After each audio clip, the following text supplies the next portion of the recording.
Hey y'all, how are you doing this week? I hope you're having a good week. But I guess this week in this midweek devotional, I want to share something with you guys. Just thinking about all that's going on in our world with the pandemic and just how there just seems to be so much chaos at the moment. Seems like everywhere we look, there's something happening. There's chaos outside in our world. There's chaos that happens in our lives. Unexpected illnesses or healings that don't occur for whatever reasons, and just different things that happen, different unknowns that just seem to just spiral more and more and more chaos. And sometimes in those moments, in those seasons, it can be quite hard for us to know where God is, what God might be able to do.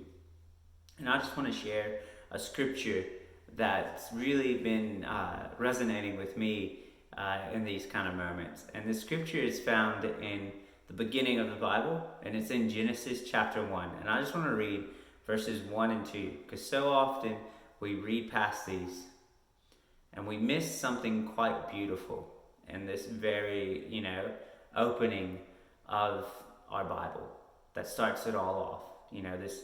This story of creation that we get. And I just want to read verses 1 and 2 with you. And this is what it says. It says, "In the beginning God created the heavens and the earth.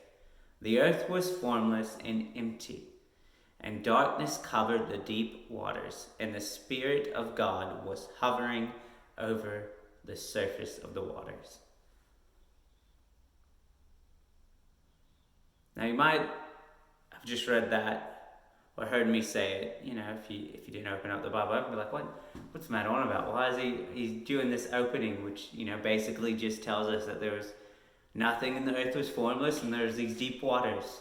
And the reason I'm bringing this up is because this opening to our creation story, in ancient cultures, in Babylonian religions and other ancient religions, when there's water referred to in creation, it doesn't mean water as we know it, like there's just like a bathtub.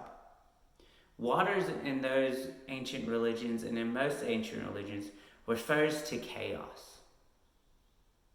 And different religions have their own stories of how God or the gods have tamed the chaos.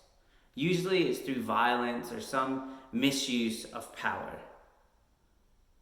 Our story begins by describing this same chaos and says that the Spirit of God was hovering over.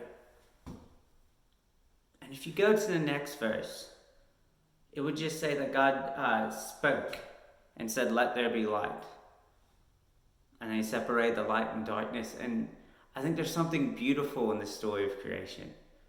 Too often when we're in the chaos and in the mess, we don't know what the answer is, what the solution is, what to do, where is God in it all, how do I keep living? All these different kind of things might go through our head.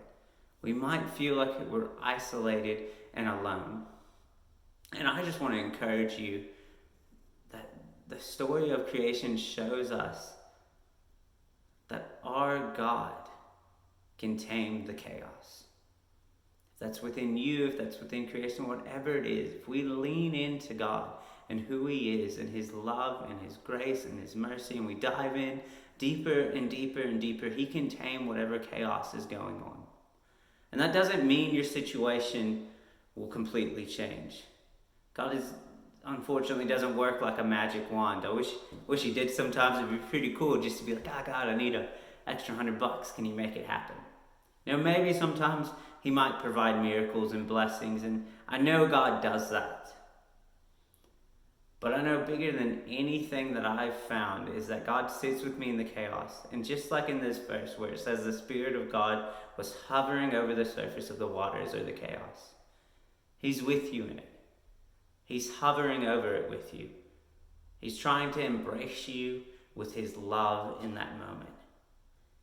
He's trying to speak life and light into that situation. Now, when that unfolds, how it looks like, I don't know. But I know I get a lot of comfort of just knowing that my God is with me and that he can tame the chaos. The story of creation shows me that. It shows me that there's this chaos going on in the world, and God seemed to tame it. He brought it all together. He let there be light. He created things. So in those moments when chaos finds us and we don't know what to do next, I want to encourage you to lean into God, to find space to sit with him. Sit in the silence, whatever it is. If it's going for a run that helps you connect with God through, exercise and nature, go do that. If it's going for walks, do that. If it's sitting in silence, do that. Whatever it is for you that fills you up and helps connect you with God, do that in those moments. Knowing that God is hovering with you in the chaos. And I believe he's not only hovering, he's embracing us as well. He's reaching out, he's pouring out his love, he's trying to speak light into the situation, he's trying to bring life. And if we're able to lean into that, lean into what he's calling us to do, connect with him more and more, it will help us find that solid footing in the chaos.